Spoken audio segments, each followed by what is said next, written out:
जानते हैं दिन भर की लेटेस्ट 30 टॉप लेटेस्ट खबरों को बस कुछ ही मिनटों में, लेकिन दोस्तों वीडियो को आगे बढ़ने से पहले अगर आप लोगों ने हमारे चैनल को अब तक सब्सक्राइब नहीं किया तो सब्सक्राइब करके नीचे का बेल आइकन को जरूर प्रेस कीजिए। पीएम मोदी आज रूस के लिए रवाना हो गए हैं। वह 5 साल बाद रूस का दौरा कर रहे हैं। वह सोमवार से 10 जुलाई तक रूस और ऑस्ट्रेलिया के दौरे पर रहेंगे। पीएम मोदी रूस के राष्ट्रपति के निमंत्रण पर 22वें भारत रूस वार्षिक शिखर सम्मेलन में भाग लेने के लिए सोमवार को मॉस्को में होंगे।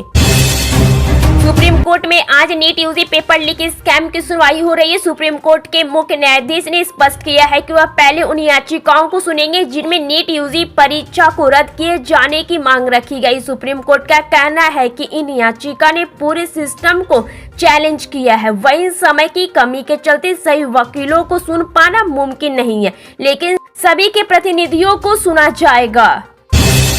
झारखंड के मुख्यमंत्री पद से इस्तीफा देने के कुछ दिनों बाद झामुमो नेता चंपाई सोरेन का दर्द झलका है। झारखंड के एक्स सीएम चंपाई सोरेन ने इस्तीफा देने के बाद पहली बार कहा कि अगर उनके पास थोड़ा और समय होता तो वो राज्य के विकास के लिए और काम करते।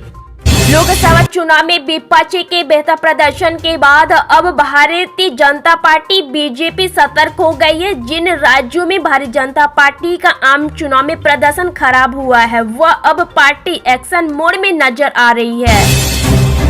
लद्दाख में चीनी सेना की तरफ से हो रहे निर्माण को लेकर प्रियंका गांधी वाड्रा ने केंद्र सरकार पर हमला बोला। उन्होंने कहा मोदी सरकार किस दबाव में भारत की सीमा सुरक्षा और अखंडता को लेकर इतने समझौते कर रही है।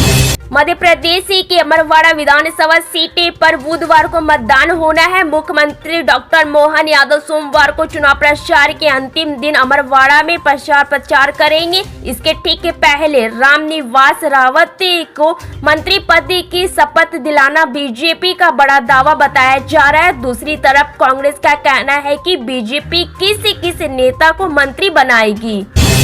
लोकसभा चुनाव में दिल्ली में एक भी सीट न जीतने के लिए कांग्रेस ने आम आदमी पार्टी को जिम्मेदार माना है। कांग्रेस की फैक्ट फाइंडिंग कमेटी की रिपोर्ट में यह बात सामने आई है। लोकसभा चुनाव के बाद उत्तर प्रदेश में अब बीजेपी के नेतृत्व वाले एनडीए और इंडिया गठबंधन के बीच एक बार फिर से कड़ा मुकाबला देखने को मिलेगा। यूपी के 10 विधानसभा सीटों पर जल्द ही उपचुनाव होने जा रहे हैं। ऐसे के दिनों में खुद के सामने कड़ी अग्नि परीक्षा होगी। वहीं दूसरी तरफ बहुजन समाजवादी पार्टी और चंद्रशेखर आजाद के उपचुनाव लड़ने के ऐलान के बाद मुकाबला और दिलचस्प हो सकता है। देश में बेरोजगारी और नौकरी को लेकर केंद्र सरकार हमेशा से विपक्ष के निशाने पर रहती आई है। पिछले तकरीबन 10 सालों में जब नरेंद्र मोदी की सरकार केंद्र में आई है, विपक्ष और खास तौर से कांग्रेस मोदी सरकार को बेरोजगारी और देश में नौकरी को लेकर घेरती आई है। लेकिन मोदी सरकार का पूरा फोकस आज के युवाओं को इस कदर सक्षम बनाने का रहता है कि वे नौकरी मांगने वाला नहीं बल्कि नौकरी देने वाला बने। पश्चिम बंगाल की ममता बनर्जी सरकार को सुप्रीम कोर्ट से बड़ा झटका लगा। शीर्ष अदालत ने बंगाल सरकार को उस याचिका को खारिज कर दिया जिसमें कोलकाता हाई कोर्ट के फैसले को चुनौती दी गई थी। हाई कोर्ट ने अपने फैसले में संदेश खाली में महिलाओं के यौन शोषण, जमीन हथियाने और राशन घोटाले से जुड़े सभी मामलों में सीबीआई जांच का आदेश दिया था।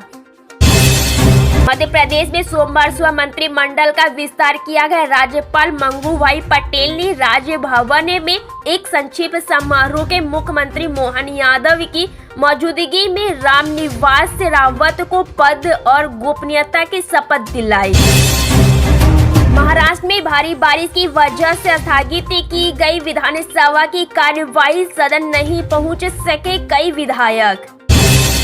हथरस हादसा, पुलिस ने संसद में मौजूदा 2 और आरोपियों को किया गिरफ्तार। मणिपुर पहुंचे राहुल गांधी, जिरीबाम कैंप में पीड़ितों से की मुलाकात। महाराष्ट्र में भारी बारिश के बाद पर्यटकों के लिए बंद किया गया रायगढ़ किला, एनडीआरएफ टीम तैनात। कांग्रेस सांसद राहुल गांधी ने असम के कछार में की बाढ़ पीड़ितों से मुलाकात।